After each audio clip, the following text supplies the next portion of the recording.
All right, we are wrapping things up. 4.4.1 is the derivatives of logarithmic functions. Before we do that, a quick reminder of how to solve problems like this in case you haven't done it in a while.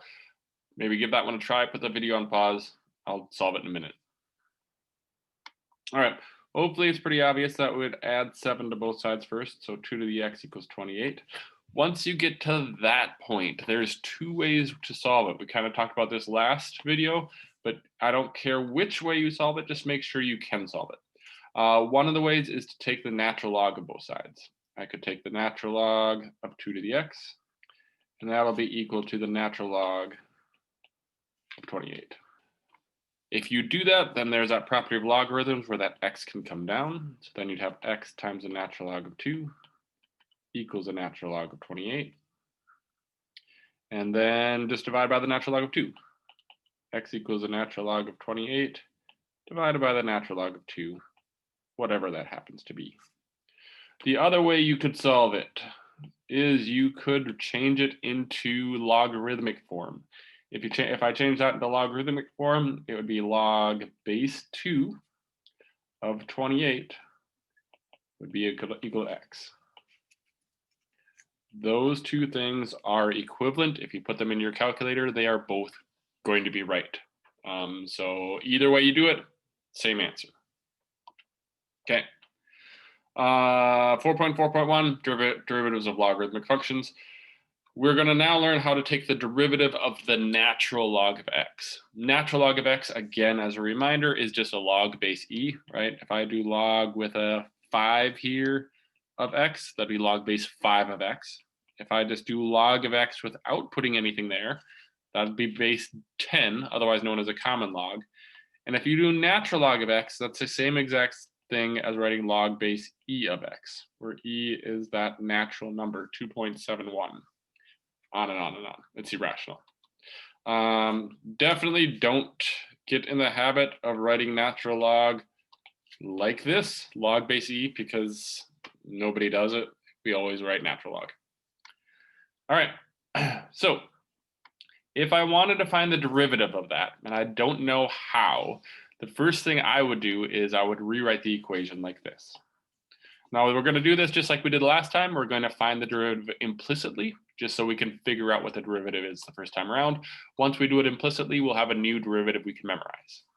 All right, so implicit differentiation says I can take the derivative of the left side and the derivative of the right side. So I'm going to take the derivative of e to the y with respect to x and the derivative of x with respect to x. This one we learned just yesterday. The derivative of e to the anything is e to the anything. So the derivative of e to the y is still e to the y. But then chain rule says I have to multiply by the derivative of the inside. The derivative of the inside is dy dx. Derivative of y is dy dx. Equals the derivative of x, that's just 1. Right? Derivative of 1x is 1. Again, with implicit differentiation, I could put dx there, but that seems kind of silly, so we never do. All right, that means dy dx equals 1 over e to the y, which is super, super convenient because take a look up here. E to the y is just x. So dy dx, my derivative, is just 1 over x. So we started up here. We were asking what the derivative of natural log of x is, and we found out it's 1 over x. All right. So derivative of the natural log here, again, I used u's instead of x's, no different. The derivative of the natural log of u is 1 over u. Another derivative you're going to want to memorize. There is a note on here asking why u must be greater than 0. That's because you can't take the natural log of a negative. It's not in the domain of natural log. You can only take the natural log of a positive number. All right, let's try a couple examples. All right, the first example I have listed here is actually a more difficult one. It's not bad actually, but I'm going to start with an easier one just to make sure we have this down. Let's say we have y equals, I don't know, 8 times the natural log of x. Y prime would then be 8 times 1 over x, which is just 8 over x. Simple, right? What if I did y equals x times the natural log of x? Well, that would require the product rule. So y prime would be first times the derivative of the second. First is x, times the derivative of 1 over x. Sorry, derivative of a natural log is 1 over x. Plus second times the derivative of the first. Second is natural log of x. Derivative of x is 1. X times 1 over x. That would just be 1 plus natural log of x. Just like that. Last example we're going to do before we actually do this one. Let's say we had y equals natural log of x squared. That would require the chain rule. So y prime would be 1 over x squared for taking the derivative of a natural log, 1 over that something, times the derivative of the inside. Derivative of x squared, 2x. That would simplify to 2 over x. All right. I wanted to practice a few of these easier ones just because this one up here, this first example, is actually combining a couple of rules. Take a look at that. Make sure you can identify which rules I'm going to need in order to find the derivative of that. All right. Hopefully you said both the product and the chain rule. So let's start with the product rule because, well, first off, I see it is a product. Product rule says take the first times the derivative of the second. The first is x times the derivative of this thing, which is going to require the chain rule. So the derivative of that thing, derivative of natural log, is 1 over whatever is on the inside. So in this case, 1 over x squared. Times the derivative of the inside times 2x.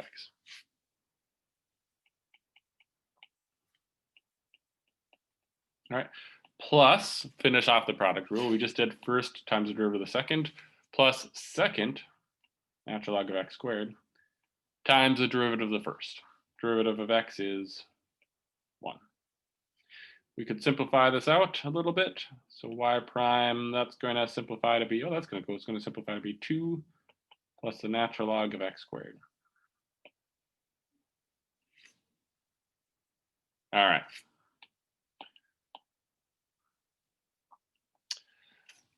Second question, how can we find the derivative of log base a of x? Again, we're going to work this one out so we can figure it out, and then we'll just have a new derivative to memorize. It shouldn't be too bad. I actually have it all worked out here. We don't need that though. We'll show it. All right, so same thing.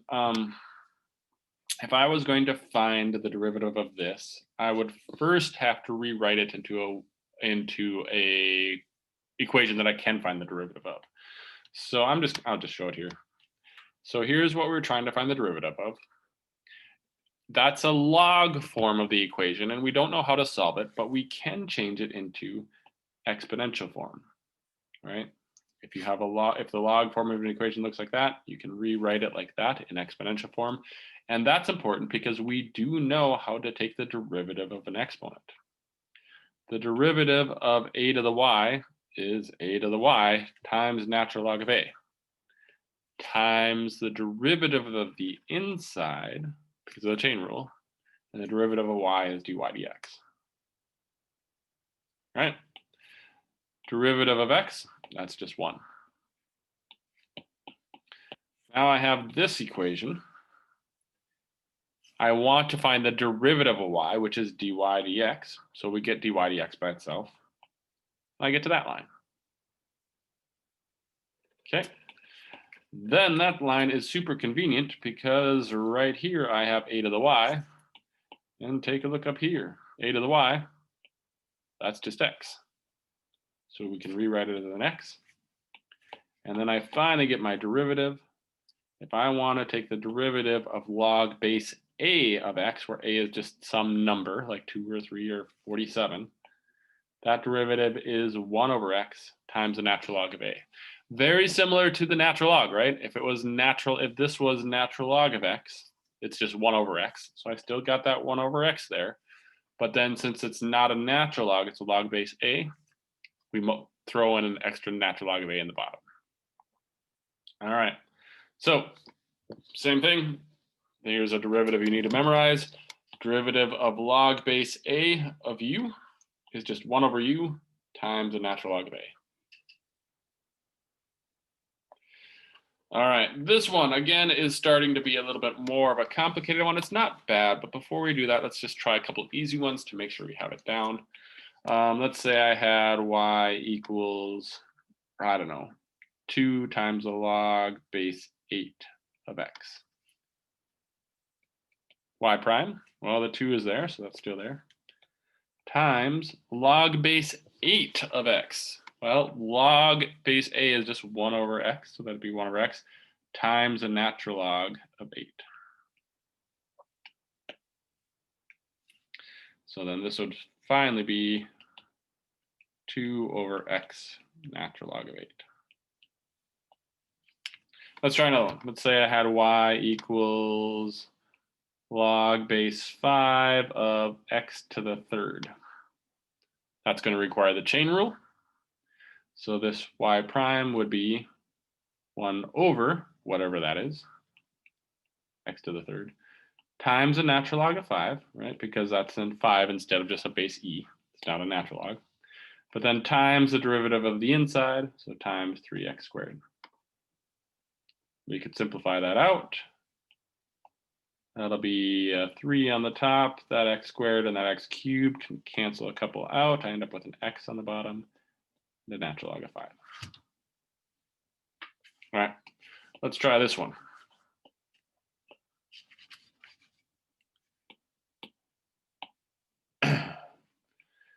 There's my y prime. All right, this is log base 5 of square root of x. Hopefully we're to the point where whenever we see a square root, you're tempted to rewrite that. That is a pretty good instinct if you were. I would rewrite this first as log base 5 of x to the 1/2. Because then it's much easier to see, oh yeah, this is going to require a chain rule. So the derivative, y prime, all right, this is a log function, so it's going to be 1 over that stuff. So 1 over x to the 1/2. Since it's a base 5, I'm going to throw in a natural log of 5 in there. Times, chain rule says multiply by the derivative of the inside. Derivative of x to the 1/2 would be 1/2 x to the negative 1/2. All right, we can rewrite this to simplify it a little bit, make it look a little bit nicer. I'm going to leave this as 1 over x to the 1/2 natural log of 5 times, but I'm going to rewrite this one as 1 over 2 x to the 1/2. Because remembering when you have a negative exponent, you can move that to the bottom, to the denominator, and it's equivalent. The reason that's so The reason that's so nice is because now I've got an x to the 1/2 times another x to the 1/2, which is just x. So this equal 1 over 2x times the natural log of 5. Right, because I still got that 2 there. All right, last example, and then you got an assignment. Last example, we threw in a little bit of a word problem, make sure we understand some of the concepts of calculus. It says, suppose the distance in millimeters a particle travels can be modeled by the equation natural log of 2 times log base 2 of t, where t is measured in seconds. Find the velocity and the acceleration of the particle. Well, this is a position function. It's giving me the distance traveled, or the position of a particle. So the velocity would be the derivative of that. So I would look, so velocity would equal d prime. In this case, it'd be the natural log of 2, because of that, times derivative of log base 2 of t would be 1 over t, times the natural log of 2, because it's a base 2. Those natural log of 2's are going to cancel out, and I actually just get 1 over t. Now, if I wanted to find acceleration, that would be d double prime. If I wanted to find d double prime, I would probably rewrite that 1 over t. I could use the quotient rule, but another way I could rewrite 1 over t is t to the negative 1, which makes the derivative a lot easier, right? The negative 1 comes down, and you're going to have acceleration is just negative t to the negative 2, which if I want, I could rewrite as negative 1 over t squared. All right, particularly I wanted to find the velocity and the acceleration at 10 seconds. So for the velocity, v for velocity of 10 would just be 1 over 10, right, using that function.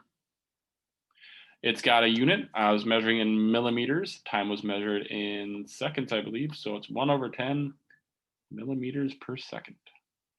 That's slow. This particle is not moving very quickly at all. If I wanted to find the acceleration would be at 10. Sorry, the acceleration at 10 would be negative 1 over 10 squared, which is negative 1 over 100. This will be millimeters per second squared. I really want to note that the acceleration is negative and the velocity is positive, which means this particle is slowing down. It was already going awfully slow, only 1/10 of a millimeter per second. And since the acceleration is negative, it is slowing down. It's going even slower over time. So not only is it going slowly, but the longer I wait, the slower this thing is going to be going. All right, that is it. The assignment is 4.4.2, 15 through 27 odd, 37, 39, and 41. I feel like I was talking really fast when going through some of these examples, especially when I threw in the 2 or 3 extra examples in the video. If that was the case, definitely feel free to go back and watch them again, maybe slow them down, maybe pause it and try it yourself to make sure you get it. All good practices for if you're not sure about something. Practice it and try more until you feel you get it. Or of course, you can see me during my office hour. Take care.